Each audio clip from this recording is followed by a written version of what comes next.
가야 할 길이 참 멀리 있습니다.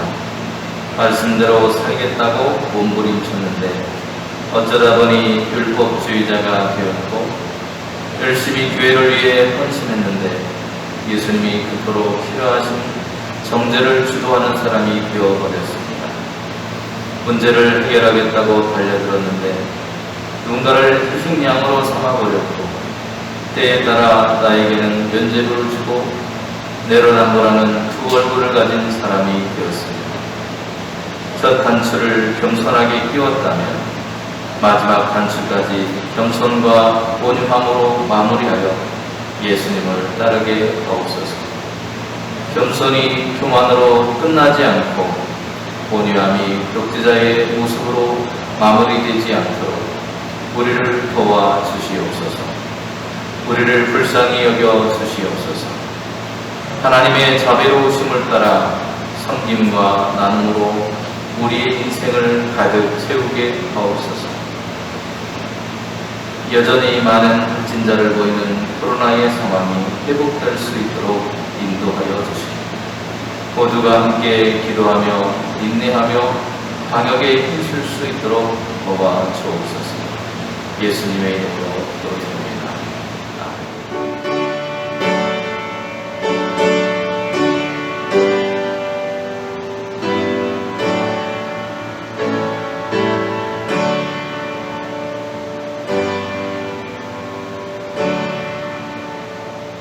내가 자유인이 아니냐 사도가 아니냐 예수 우리 주를 보지 못하였느냐 주 안에서 행한 나의 일이 너희가 아니냐 다른 사람들에게는 내가 사도가 아닌지라도 너희에게는 사도이니 나의 사도됨을 주 안에서 인친 것이 너희라.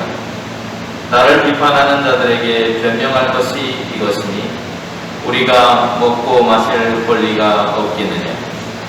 우리가 다른 사도들과 주의 형제들과 게바와 같이 믿음에 참여된 아내를 데리고 다닐 권리가 없겠느냐. 어찌 나와 바나바만 일하지 아니할 권리가 없겠느냐. 누가 자기 비용으로 공물을 하겠느냐. 누가 포도를 심고 그 열매를 먹지 않겠느냐. 누가 양떼를 기르고 그 양떼의 젖을 먹지 않겠느냐.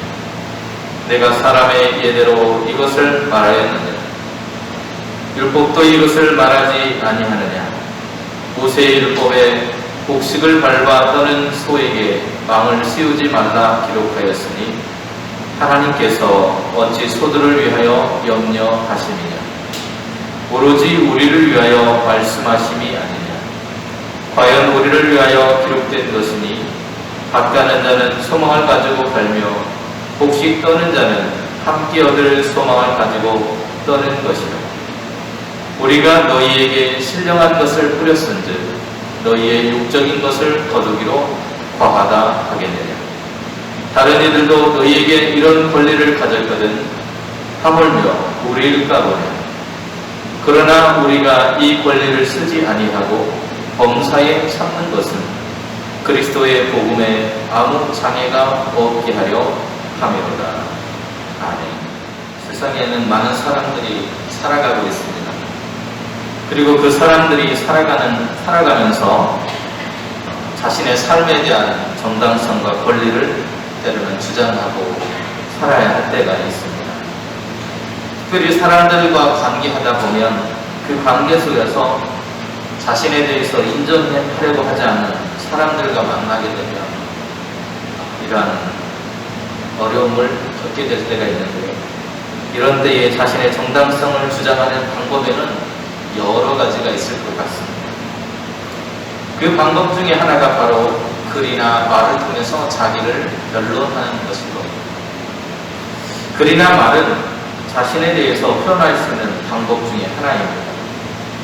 바울은 고린도 교회의 성도들을 향해서 편지를 통해서 이러한 정당성을 보여주려고 하고 있습니다.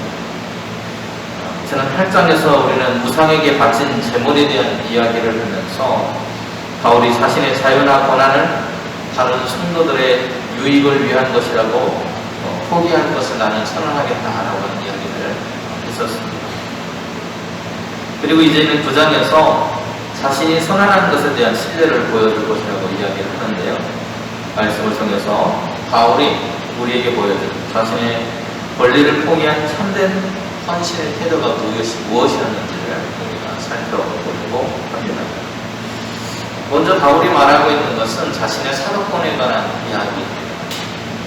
당시에 고린도 교회에는 바울 사도의 사도권, 그가 예수님의 제자인 것에 대한 의문을 갖는 사람들이 많이 있었던 것 같습니다. 왜냐하면 주님을 목격하고 부활의 증인으로 부활을 증거하는 사람들이 사도였는데요. 이런 상황에서 바울이 해야 할 일은 사도로서의 권한, 내가 사도로서의 권한이 있습니다라고 하는 것을 사람들에게 보여주어야만 했습니다. 그런데 그것을 이제 변론하기 위해서 바울이 택하고 있는 방법은 질문 형태의, 마치 소크라테스가 사람들에게 질문을 던지면서 질문 형태의 문제를 내면서 자신의 그러한 철학적인 진리를 이야기했던 것처럼 바울도 그러한 형태의 문답형의 그러한 질문을 통해서 자신이 말하고자 하는 것을 말하려고 하고 있습니다. 뭐라고 말합니까? 내가 자연이 아닙니까? 그리고 내가 사도가 아닙니까? 내가 그리스도를 본 사람이 아닙니까? 그리고 주 안에서 행한 나의 일을 고린도 교회의 성도인 여러분이 모르지 않지 않습니까? 잘 알고 있지 않습니까? 이런 질문을 던져요. 이 질문에는 답이 뭐라고 나올까요? 단답형으로 나옵니다. 예, 맞습니다. 당신은 사도이고, 당신은 자유인이고, 그리스도를 본 사람이고, 그리고 주의 일을 행한 사람입니다. 라고 하는 대답을 사람들에게 하게 하려고 하는 형태의 질문을 던집니다. 바울은 고린도 교인들을 스스로가 자신의 전도의 열매이고 바울 사도의 사도됨을 증명하는 증거가 바로 고린도 교회 당신들입니다. 라고 바울이 말하고 있다는 것입니다. 본래 사도라고 하는 그런 말은요, 아포스톨로스라고 하는 그런 말에서 왔습니다. 이 말은 뭐냐면 보냄을 받은 사람이라는 뜻이에요. 원래는 권세자로부터 특별한 사명과 메시지를 가지고 그것을 위임받아서 멀리 다른 곳에 파견돼서 그 일을 감당하는 사람을 가리켰습니다. 오늘날로 하자면 그 비슷한 역할을 하는 사람이 대사와 같은 사람입니다. 외국의 대사들이 있잖아요. 그 사람들이 대통령의 위임을 받아가지고 그 나라에 가서 외교 행위를 하는 것처럼 사도는 예수님의 그러한 위임을 받아서, 그리고 하나님의 위임을 받아서 그 일을, 복음을 증거하는 일을 해나가는 사람들이었다는 겁니다. 그런데 신약성경에서 이 복음 전파의 사명을 띠고 주님으로부터 부름받고 보냄받은 사람들이 나옵니다. 그 사람들을 우리는 이렇게 불러요. 12사도 이렇게 부릅니다. 예수님이 12제자를 가리켜서 사도라고 일반적으로 얘기를 해요. 누가복음 6장에도 보면 13절에 이렇게 말합니다. 발금에 그 제자들을 부르사 그 중에서 12를 택하여 사도라 칭하였다. 바로 이들이 사도라는 겁니다. 사도들은 어떤 사람들이냐? 예수님의 공생애를 함께 보냈던 사람들이에요. 그리고 그리스도의 부활에 대해서 직접 눈으로 목격한 사람들이 바로 사도가 될 수 있었습니다. 사도행전 1장 8절에서도 이렇게 말합니다. 오직 성령이 너희에게 임하시면 너희가 권능을 받고 예루살렘과 온 유대와 사마리아와 땅끝까지 이르러 내 증인이 되리라 하시니라. 바로 이 증인된 사람들이 누구였느냐? 사도들이었다라고 하는 겁니다. 이러한 자격에 부합되지 않았어요. 바울은 12사도도 아니었죠. 그리고 예수님의 부활에 대해서 직접 목격한 사람이 아니었다는 것입니다. 나중에 다메섹으로 가는 도중에 예수님을 만나긴 했지만 직접 그 부활에 대해서 눈으로 목격한 사람은 아니었다는 거예요. 그러니까 사람들이 바울이 복음을 전하는 것에 대해서 딴지를 걸려고 너는 사도도 아니지 않느냐라고 하는 사람들이 그 교회 공동체 안에 있었다는 것입니다. 그래서 바울이 나는 예수님의 사도입니다라고 하는 것을 증명해야 되는데 오늘 그것을 증명하고 있다는 겁니다. 바울처럼 부활하신 예수님을 만나서 신령한 체험을 통해서 사도가 된 사람도 있더라는 것입니다. 그 이야기를 오늘 본문에서 9장 1절에 하고 있는 거예요. 예수 우리 주를 보지 못하였느냐? 나는 봤다는 거죠. 주 안에서 행한 나의 일을 너희가 아니야. 내가 했던 일, 복음을 증거하고 그것을 들었던 여러분이 내 증인이 아닙니까? 라고 말하고 있는 것입니다. 사람들에게서 난 것도 아니요 사람으로 말미암은 것도 아니요 오직 예수 그리스도와 그를 죽은 자 가운데서 살리신 하나님 아버지로 말미암아 사도된 바울이라고 갈라디아서 1장 1절에서 자신을 바울은 소개하고 있습니다. 이처럼 바울은 예수님을 영적으로 체험했고 그 예수님을 증거하는 사람으로 하나님께서 이방인들을 증거하는 사람으로 부르셨다는 거예요. 그래서 나는 사도가 맞습니다 라고 이야기하고 있는 겁니다. 그리스도가 그 죽은 자 가운데서 살리신 하나님의 부르심을 받아서 예수님을 만났고 나는 사도된 사람, 그러기에 여러분에게 내가 복음을 전하는 것이 아무런 문제가 되지 않습니다라고 자기의 사도권을 변호하고 있어요. 그런데 오늘 바울이 사도권을 변호하는 것은 자기를 드러내거나 고린도 교인들을 위협하기 위해서 그렇게 하는 것이 아니라 진실이 왜곡되지 않고 자신이 복음을 전하는 것이 정당하다는 것을 사람들에게 보여주기 위해서 이런 이야기를 하고 있다는 겁니다. 바울은 복음의 역군들과 복음의 씨앗을 뿌리는 농부 그리고 양떼를 인도하는 목회자들이 보수를 받고 신령한 일에 동참하는 것은 결코 세속적이거나 물질적인 것이 아니라고 하는 것을 또한 증거를 하게 됩니다. 보수가 일한 노력에 대한 정당한 대가인 것처럼 교회의 목회 사역도 역시 정당한 대가를 요구할 수 있는 일종의 성스러운 노동이었다고 바울은 말합니다. 바울은 자신이 권리가 없어서 주장하지 않는 것이 아니라고 하는 것을 분명히 말하고 있습니다. 바울 자신도 사람이기 때문에 먹고 마셔야 됩니다. 먹고 마실 권리가 나에게도 있습니다. 그리고 나와 함께 동역하는 바나바에게도 있습니다. 다른 사도들처럼 믿음의 아내를 두고 함께 동역할 수 있는 권리도 우리에게 있습니다. 그리고 생계를 위해서 일하지 않고 오늘 사람들이 우리를 섬겨줄 그런 의무도 있습니다 라고 이야기를 합니다. 그런 일반적인 예를 세상적인 것에서 드러내요. 뭐라고 말하냐면 비용을 자기가 스스로 내고 본인 생활을 하는 사람은 없습니다.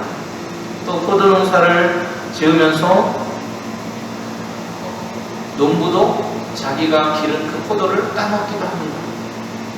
양을 기르는 사람은 그 양을 기르면서 애써 기르는 그 양에게서 나는 젖을 자기도 먹을 수 있는 권한이 있습니다. 그런 일반적인 상식적인 면에서 바울은 먼저 이야기를 합니다. 그리고 일반적인 상식뿐만이 아니라 성경의 신명기에도 보면 20장 6절에 이렇게 말합니다. 포도원을 만들고 그 과실을 먹지 못한 자가 있느냐? 그는 집으로 돌아갈 테니 전사하며 타인이 그 과실을 먹을 거니라. 과실을 먹을 수 있는 권한이 있다는 거죠. 잠언 27장 18절에서도 말합니다. 무화과 나무를 지키는 자는 그 과실을 먹고 자기 주인을 시종하는 자는 영화를 얻을 수 있다라고 말합니다. 저는 세상의 노동과 오늘 교회의 사역이라는 것이 똑같지는 않지만 다른 면들이 있지만 교회에서의 그러한 사역 역시도 성스러운 노동이라는 것. 그래서 그 노동을 함에 있어서 누군가의 도움을 받고 지원을 받을 수 있는 당시에 예루살렘 교회나 고린도 교회가 바울을 도와줄 수 있는 그런 여지가 있다는 겁니다. 그런 대가를 받으면서 자기가 자기의 생계를 위해서 일하지 않아도 된다는 거죠. 그럼에도 불구하고 그는 자신이 원해서 나는 그런 지원을 받지 않았습니다라고 이야기를 하고 있는 겁니다. 11절과 12절은 왜 그가 그런 보수를 거부했는가, 왜 그가 자비량으로 하나님을 섬겼는가라고 하는 이야기를 합니다. 바울은 신령한 것과 육적인 것을 대조하게 되는데요. 고린도 교회로부터 그가 지원받을 권리를 가지고 있다는 거예요. 없는 것이 아닌데 그가 신령한 것에 대한 이야기를 합니다. 신령한 것이 뭡니까? 그리스도의 구원의 복음을 말하고 있어요. 육신적인 것은 생계 유지의 수단인 물질을 말합니다. 그래서 영적인 것과 육적인 것을 우리는 동시에 가지고 있는데 하나님의 영적인 일에 참여하는 사람은 그 대가로 자신의 필요한 물질적인 지원을 교회로부터 받을 수도 있다라는 겁니다. 그런데 이것은 어떤 목회자의 욕심을 채우기 위한 것이 아니라 교회의 사역을 감당함에 있어서 덕을 세우기 위해서 필수적으로 필요한 그런 만큼만 받겠다는 겁니다. 목회자와 성도는 서로 협력하는 관계 관계입니다. 목회자와 교회는 협력하는 관계. 그래서 목회자는 신령한 말씀으로 성도들을 영적으로 회복하고 또 성도들이 성장할 수 있도록 돕는 역할을 합니다. 또 성도는 목회자를 물질적으로 후원하면서 그가 하나님의 사역을 감당할 수 있도록 도와주는 역할이라는 겁니다. 그래서 갈라디아서 6장 6절은 이렇게 말합니다. 가르침을 받는 자는 말씀을 가르치는 자와 모든 좋은 것을 함께하라, 이렇게 말하고 있습니다. 그런데 바울은 어려운 형편 속에 살았습니다. 바울이 굉장히 어려운 형편 속에 있었어요. 복음 사역을 감당하면서도 그는 교회에 재정적인 지원을 요청하려고 하지 않았습니다. 그리고 오히려 스스로 일하면서 자신의 필요를 채웠다고 성경은 기록하고 있습니다. 고린도전서 4장 11절과 12절에 바울의 상황에 대해서 이렇게 말을 합니다.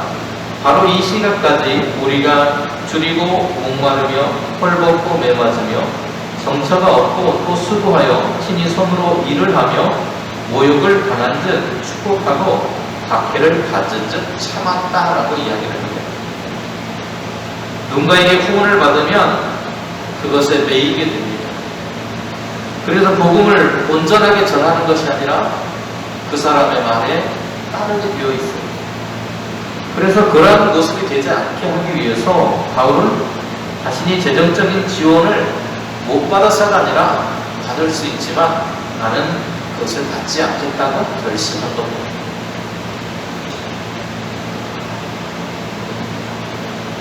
그래서 누군가 후원을 받으면 그런 현상들이 나타나기 때문에 때로는 그것이 더 나아가면 복음을 부정하는 데까지 나아갈 수 있기 때문에 바울은 그것을 거부하느라고 말을 합니다. 그래서 바울에게 있어서 복음 전파에 장애가 되는 것이다. 자신의 정당한 권리 있는 것임에도 불구하고 그것을 기꺼이 나는 포기하겠노라고 선포하고 믿는 겁니다. 그래서 지난번 8장에서도 내가 그렇다면 우상의 재물을 먹지 않겠다고 다짐했던 것처럼 교회에서 준 어떤 사역이나 사례라든지 이런 것들을 그가 거부하고 있는 이유가 바로 거기에 있습니다. 바울은 사도로서 자신이 누릴 수 있는 많은 권리들이 분명히 있다고 말합니다.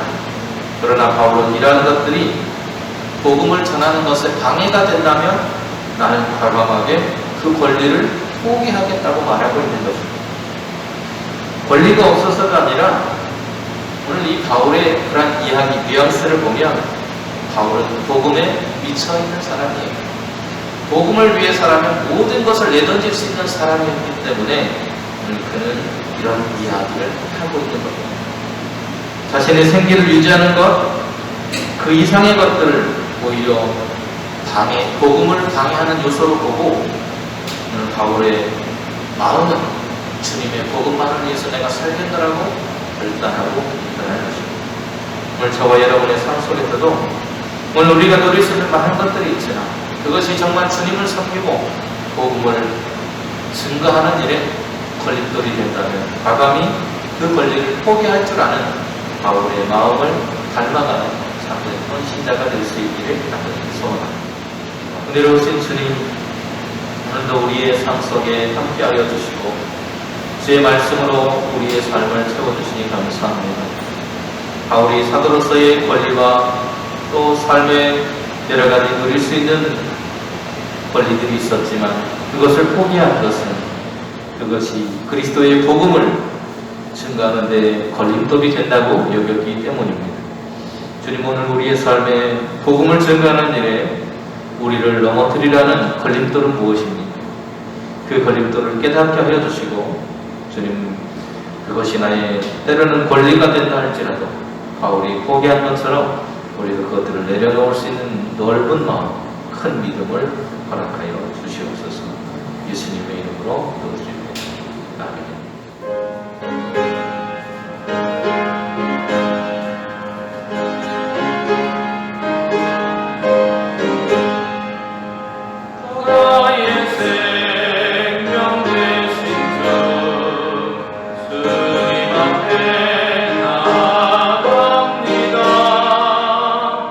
주의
천국에 나의 영혼 들어가겠네.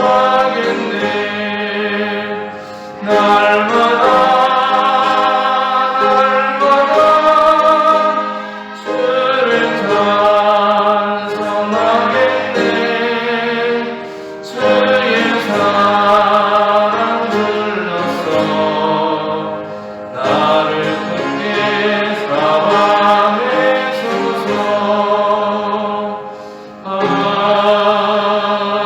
아멘. 하늘에 계신 우리 아버지여, 이름이 거룩히 여김을 받으시오며 나라가 임하시오며 뜻이 하늘에서 이루어진 것 같이 땅에서도 이루어지이다. 오늘 우리에게 일용할 양식을 주시옵고 우리가 우리에게 죄 지은 자를 사하여 주시옵소서. 우리 죄를 사하여 주시옵고 우리를 시험에 들게 하지 마시옵고 다만 악에서 구하시옵소서. 내 나라와 권세와 영광이 아버지께 영원히 있사옵나이다.